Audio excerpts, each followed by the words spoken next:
Paz, graça e paz, Deus abençoe a todos. Estamos de volta agora com a segunda carta do apóstolo Paulo à igreja de Tessalônica. E o texto da nossa reflexão é o capítulo 3, dos versículos 6 ao 13º. O versículo 13 diz o seguinte: Quanto a vocês, irmãos, jamais desanimeis de fazer o bem. Quanto a nós, irmãos, jamais podemos desanimar em fazer o bem, em fazer o que é correto, em viver da maneira correta, de dedicarmos vida, tempo e energia às coisas corretas, às coisas agradáveis. Hoje é domingo, nós iniciamos os textos com Isaías, que fala sobre os novos céus e nova terra, né? da realização de Deus, da manifestação do reino de Deus na etapa que nós reconhecemos como milênio, o futuro milênio, o reino milenar de Cristo Jesus, físico aqui na terra, milênio, o quiliasmo. Malaquias 4, do 1 ao 2, fala sobre o dia de cura para os justos. Porque quando se fala da revelação de Deus, do poder de Deus, as pessoas muitas vezes têm uma visão da face irada de Deus, da indignação, do fogo que consome. Mas o fogo que consome é o mesmo que renova, é o mesmo fogo que purifica. Não está necessariamente relacionado o fogo na Bíblia à destruição. O fogo está relacionado à destruição do mal, do pecado, da injustiça. O fogo se apresenta como julgamento de Deus em caráter definitivo, definitivo. Acabou. A chance teve até ali. Dali para diante não tem mais o que chorar, não tem mais o que lamentar. Tempo para choro, lamento, arrependimento tem lá os seus limites. Até o Todo-Poderoso Deus estabeleceu um limite para absolutamente tudo na face da terra e na existência do universo. É o que disse o pregador lá no livro de Eclesiastes.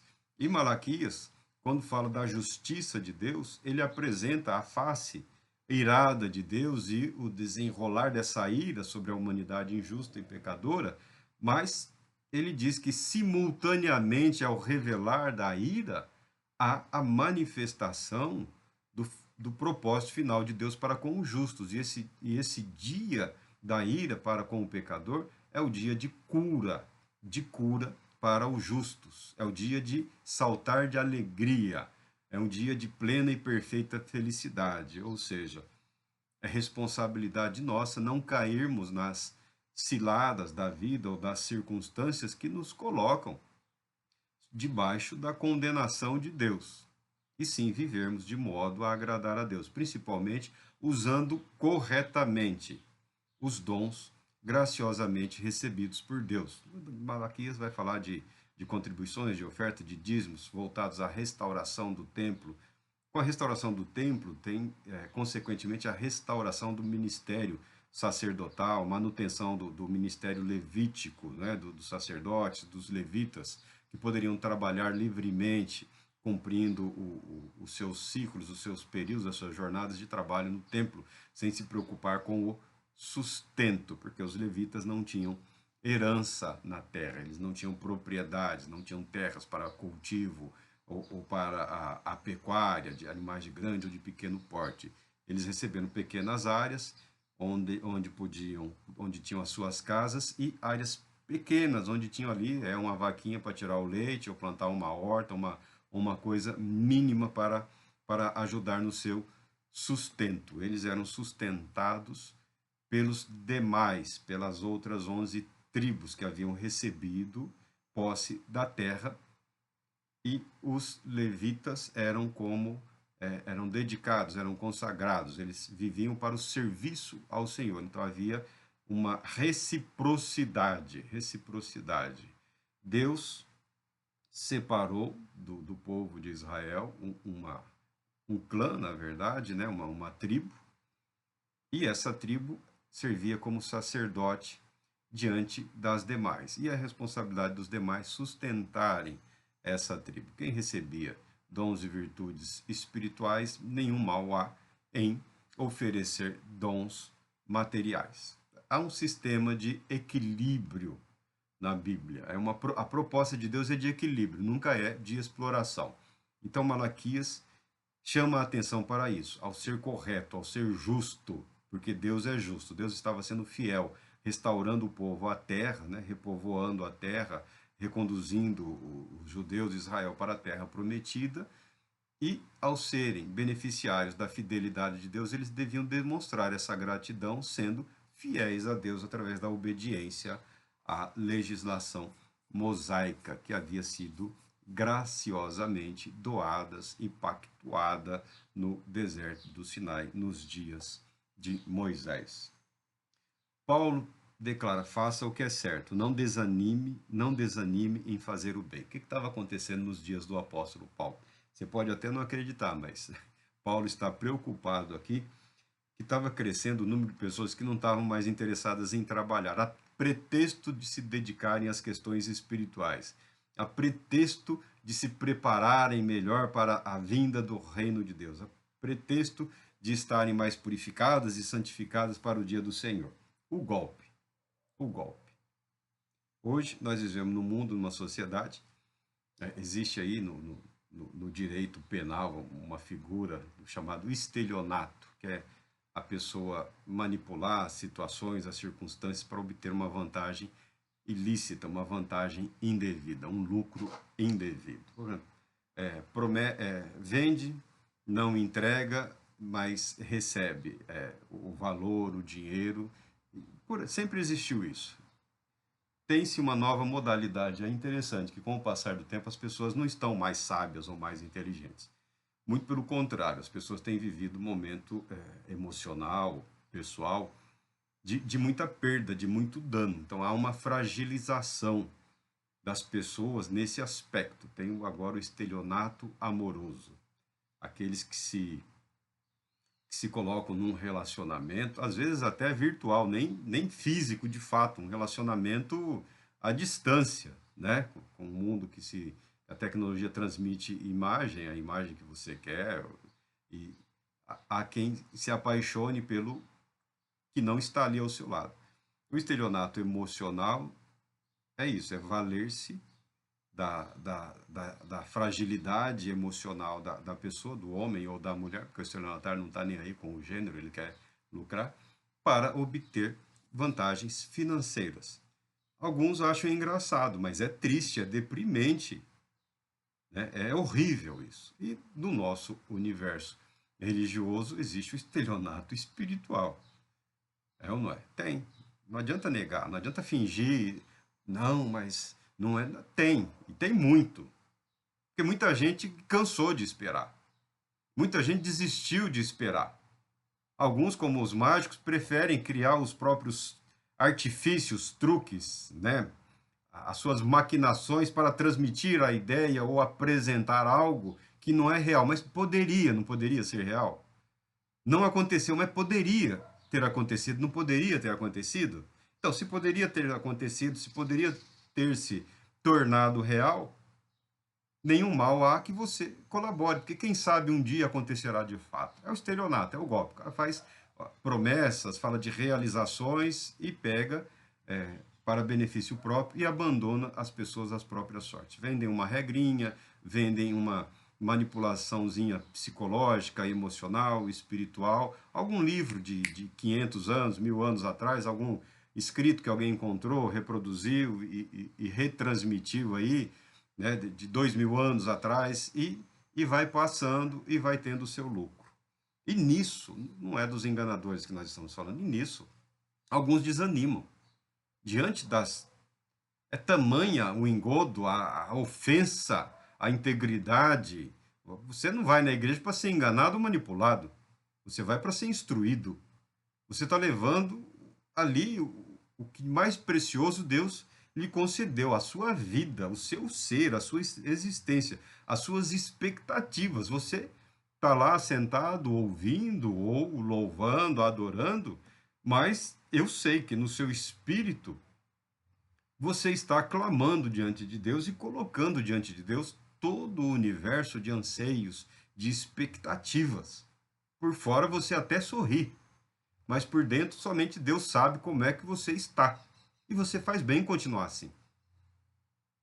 Sorria, alegre-se, ainda que por dentro você esteja sofrendo grandes dificuldades. Por quê?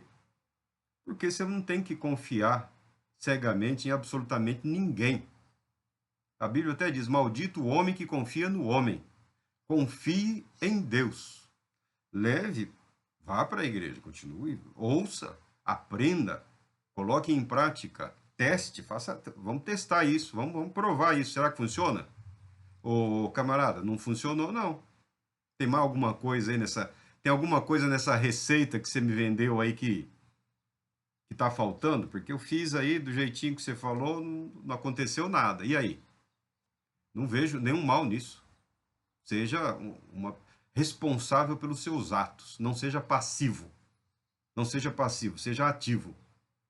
Testa, prova, ora, jejua, clama, busca, medita. Não funcionou. Não está funcionando. Tem alguma coisa errada aí. Aí, se falar é falta de fé, aí ou você vai para outro lugar, procurar alguém mais coerente, alguém mais que tem um conhecimento adequado da palavra de Deus, ou saiba que você está sendo ludibriado, você está sendo enganado.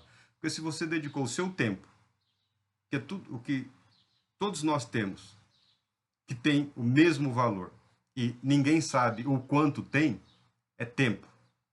Não é isso? O bilionário é bilionário, mas ele não sabe quanto tempo ele tem. O cara está com 50 anos hoje, por ele vai até os 120 pelo menos. Mas de repente, ele era bilionário em termos materiais, financeiros. Mas tempo de vida, ele era pobrezinho. Cinquentinha, 50 não é lá grande coisa. Não é isso? O pobre tá cansado de viver. Tá sofrendo, tá 70, Senhor, já não aguento mais. E tem mais 10, mais 20, 93 anos. Olha que bênção.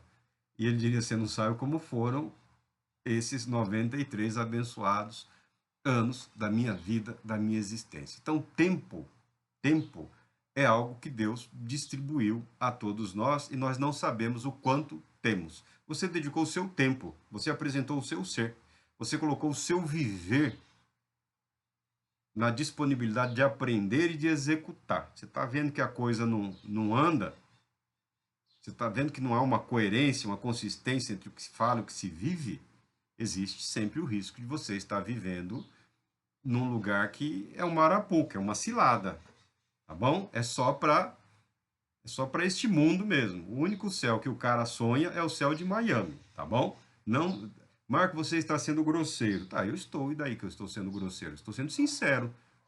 Eu estou sendo verdadeiro. Mais do que sincero, eu estou sendo verdadeiro. Muita gente aí, o único céu com o qual ele sonha não é os novos céus que Deus prepara para a humanidade. O único céu que ele sonha é o céu de Miami. Tem um povo aí que o céu dele é aquilo ali, é o céu dele. É temporário, é passageiro, mas para ele tá bom.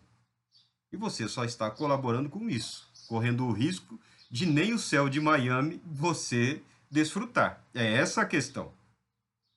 É essa a questão fundamental. Por quê? Se o cara fosse só para o céu de Miami e você para os céus e a terra de Deus, amém. Mas há o risco de nem o céu de Miami você encontrar lá. E vem o apóstolo Paulo, num ambiente adverso, dizer para os santos, porque ele assim chama a igreja, a comunhão dos santos, a comunidade dos santos, ele vê a igreja pelos olhos de Deus, ou seja, como obra realizada, como obra plena, na eternidade, com Deus, em Cristo Jesus, por isso que ele chama a igreja aos santos e eleitos, né? Aí você vai pegar a carta e fala, vixe, meu Deus do céu, que igreja! É como se as que estivessem aqui fossem melhores ou superiores. Não, é o mesmo povo, o material humano é basicamente o mesmo. Mudam as épocas, mudam um pouco os costumes e os recursos tecnológicos, por assim dizer. Mas o material humano é o mesmo. E o que estava desanimando o povo naqueles dias? Paulo começou aqui com uma advertência. Caros irmãos, em nome do nosso Senhor Jesus Cristo, ordenamos que vos afasteis de todo irmão que vive sem trabalhar e, portanto, não de acordo com a tradição que recebestes de nós. Olha, já nos dias do apóstolo estava vivo, nem esperaram executar o apóstolo Paulo, nem esperaram crucificar o apóstolo Pedro. nem esperaram a morte de João, de Mateus e dos demais apóstolos e daquela geração apostólica lá, nem esperaram os 70 irem para a glória ou as 500 primeiras testemunhas deixarem esta vida, deixarem este mundo. O golpe veio junto com o material humano que se afunilou para a igreja de Deus em Cristo Jesus. E tinha alguns aí que não estavam querendo mais trabalhar a pretexto, certamente, de consagração. Ah, vou viver em oração, vou viver em jejum, vou viver meditando na palavra, vou viver nisso, naquilo, naquilo outro. O apóstolo Paulo fala claramente: se afastem dessas pessoas, porque eles não estão seguindo a verdade, eles não estão no caminho da verdade. O caminho para a prosperidade reconhecido nas Escrituras são as bênçãos de Deus associadas ao trabalho, à dedicação, ao empenho. Deus até convocou pessoas idosas, tá? Tá lá Moisés, idade avançada, 80 anos. Moisés, eis-me aqui, Senhor. Já estava assim, pensando em descansar. E Deus não deu nenhum descanso para ele, Deus deu trabalho. A vocação de Deus envolve trabalho, atividade. Abraão, quando pensou que era o fim, lá aos seus 100 anos, foi pai e viveu mais 75, educando ali as crianças, tendo lá os seus outros muitos filhos e trabalhando e produzindo. Então, o chamado de Deus para algo não tem limite de idade, mas nunca Deus chamou ninguém para a ociosidade, o ócio a pretexto de espiritualidade.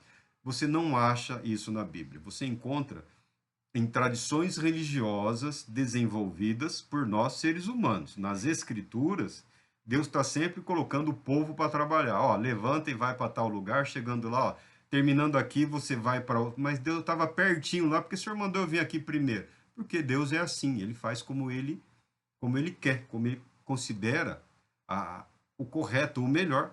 Se nós formos tratar uma estratégia, uma logística, nós estamos aqui em Lins, pensaríamos em Guaiçara, né? José Bonifácio e um outro lugarzinho, para de repente chegarmos em Rio Preto. Deus faria o seguinte: pega o sujeito aqui e manda ele lá para o Mato Grosso.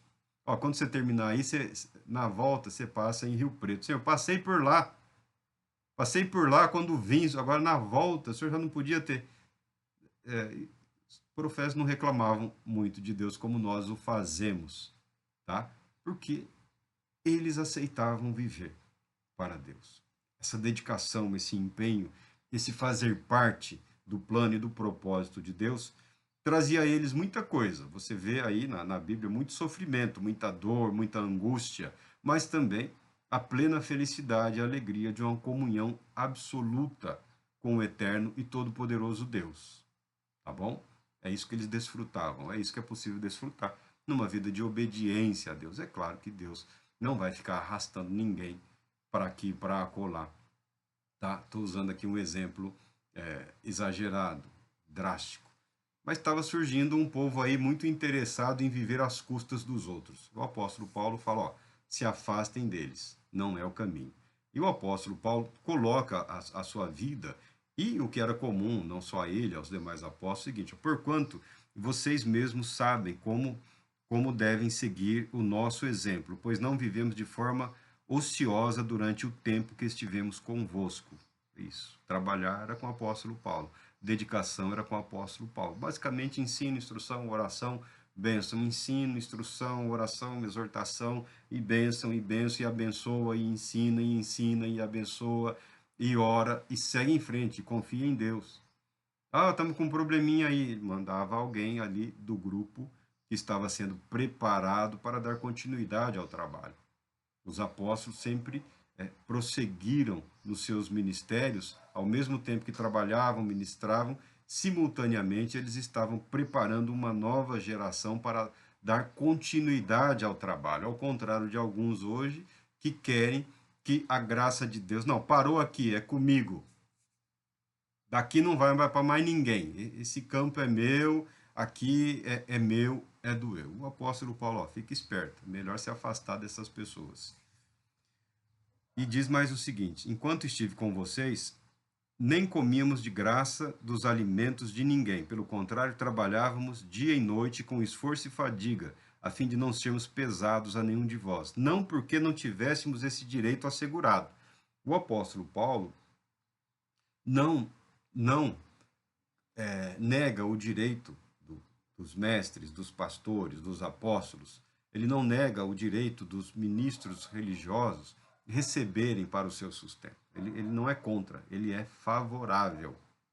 Mas ele fala a título de exemplo de que é possível fazer a obra de Deus sem depender dos bens e dos recursos alheios, fazendo uso disso para que a igreja aplique isso no que lhe é responsável, no que é obrigatório. Você não gasta comigo, você pode ajudar ali o pobre, pode ajudar a viúva. É isso que o apóstolo Paulo está dizendo. Que o objetivo dele como apóstolo era facilitar a vida das pessoas e não criar um embaraço, não criar dificuldades. Ó, vocês têm que me sustentar, é carne no mínimo 3 vezes por semana, é isso. Um carro novo a cada 2 anos, uma casa assim. Não, o apóstolo Paulo ele fala, não, eu trabalho para mim, eu me sustentei, obtive meu sustento com as minhas mãos, trabalhei de dia e de noite, não fui um peso para absolutamente ninguém, para que o evangelho alcançasse vocês de uma forma plena, sem nenhum peso. Ele se empenha para que a vida dele seja uma manifestação da graça de Deus. Isso não está em alta hoje, tá bom? O que nós estamos falando aqui não é o que está em evidência. Os ministérios cristãos hoje, sabe-se lá quem instituiu que o indivíduo pode valer-se do ministério para satisfazer as suas ambições. O sujeito era um cantor medíocre, ruim. Aí ingressou no ministério cristão, né, e aquelas vestes, isso, aquilo, aqueles cânticos, aqueles louvores, não é que emplacou, mesmo sendo medíocre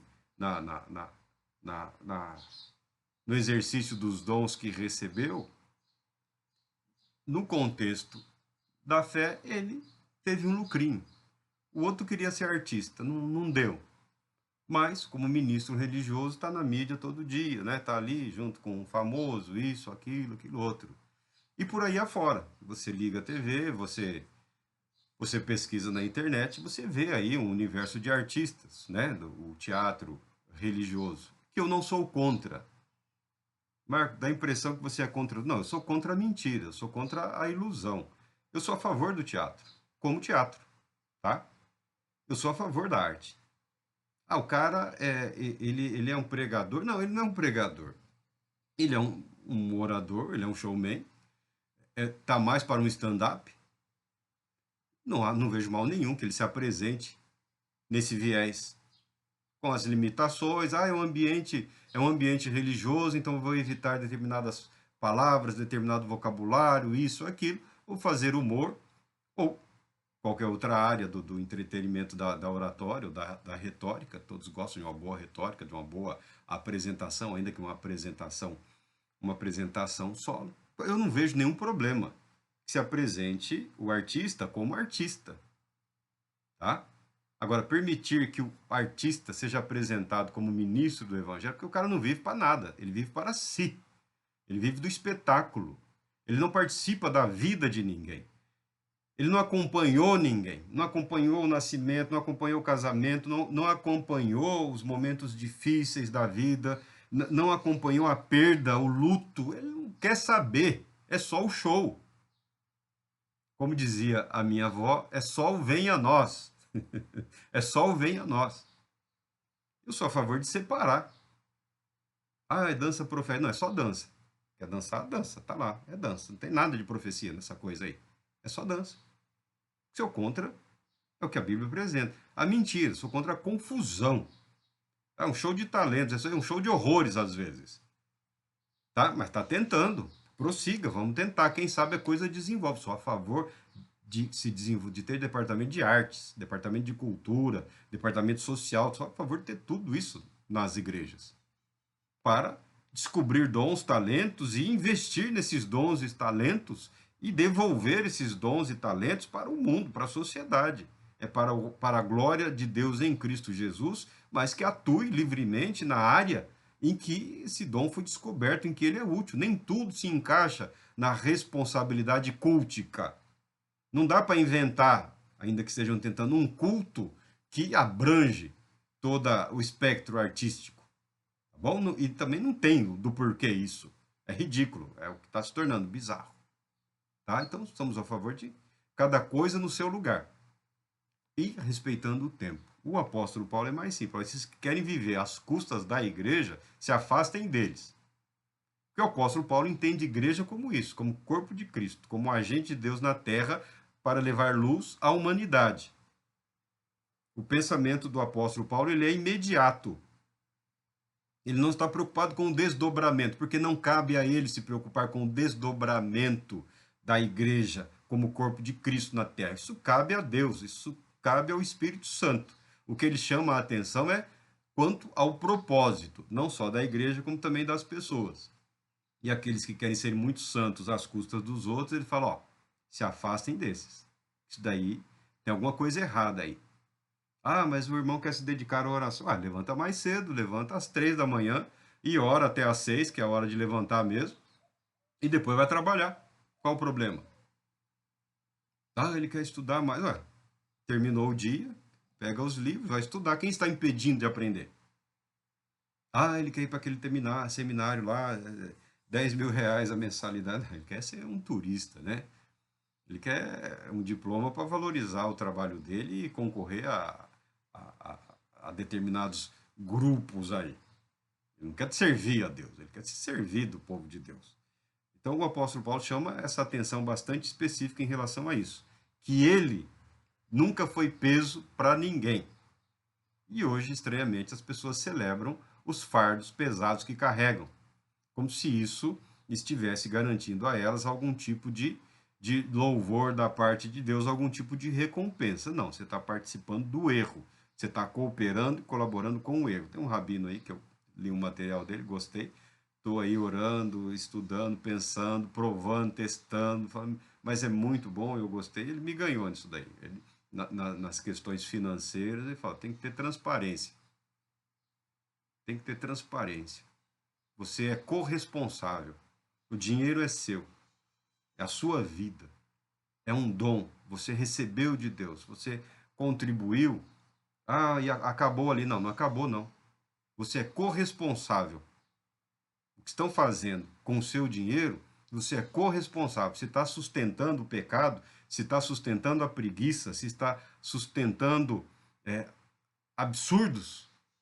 Não é só aquele que está errando que é responsável. Você também, porque você doou para aquilo. Ah, mas não foi para isso. Mas você não tomou as providências para garantir que o que foi proposto estava sendo realizado. Então você é coparticipante do pecado, que a Bíblia fala até no tocante às orações, à imposição de mão. O jovem não pode ver alguém com uma crise de soluço que já está querendo colocar a mão para orar lá para abençoar a pessoa. A Bíblia diz: a ninguém imponhas as mãos precipitadamente. Ou seja, não tenha pressa em se identificar com os pecados alheios. Seja inteligente.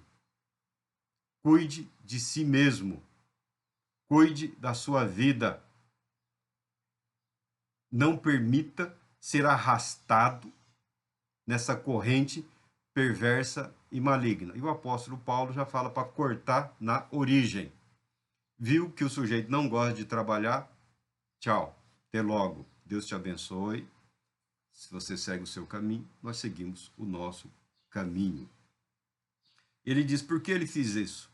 Por que ele fez isso? Para ser instrumento da graça.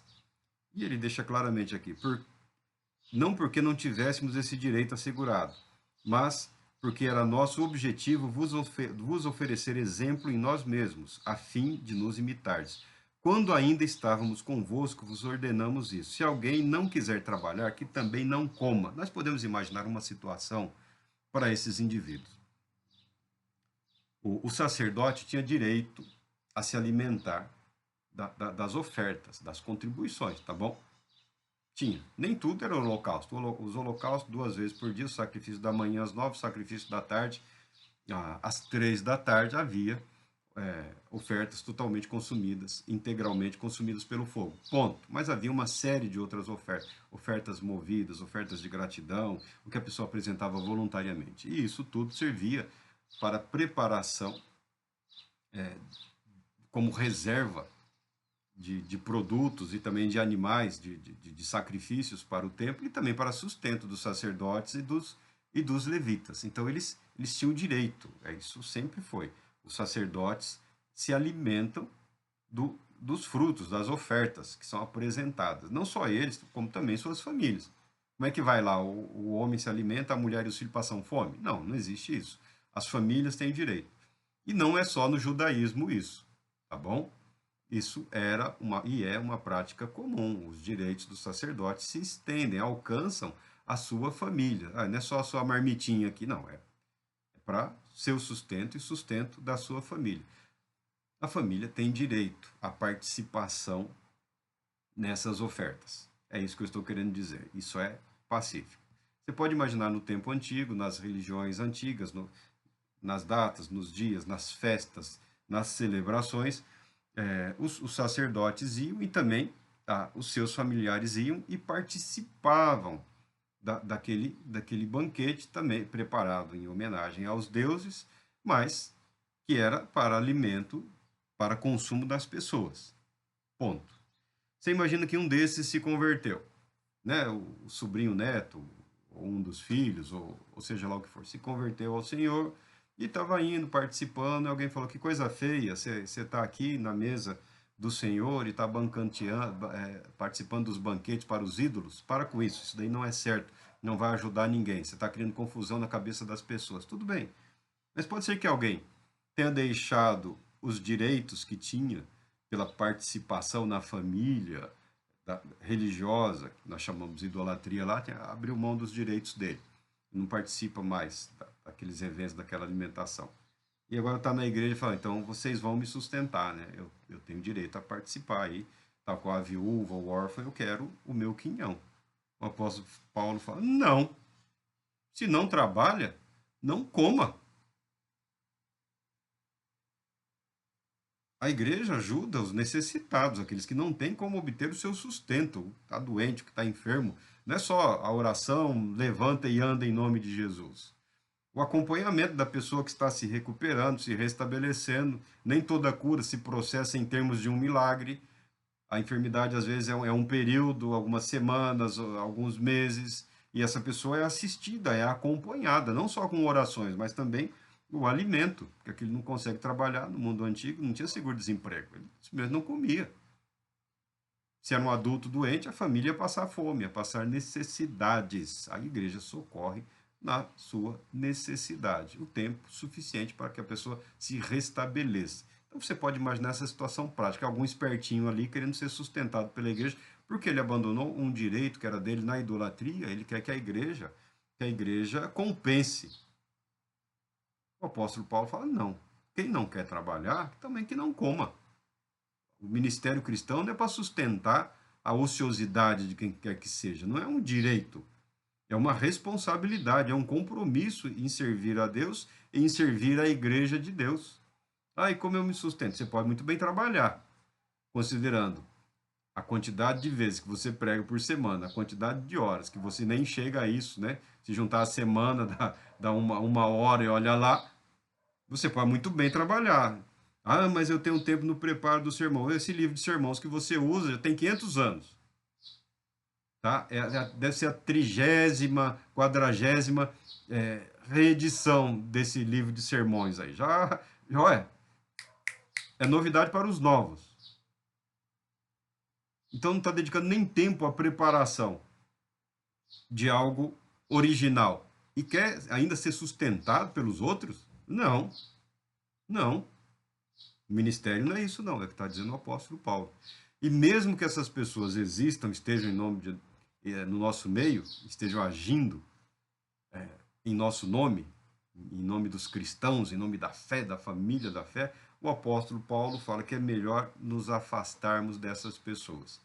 Que o método que eles estão propondo para crescimento, desenvolvimento, aprimoramento e para prosperidade não é o método estabelecido na palavra de Deus, que é o trabalho que se associa, o trabalho como meio para a manifestação das bênçãos de Deus, da prosperidade de Deus, através do trabalho. Isso inclui o trabalho religioso? É claro que isso inclui o trabalho religioso.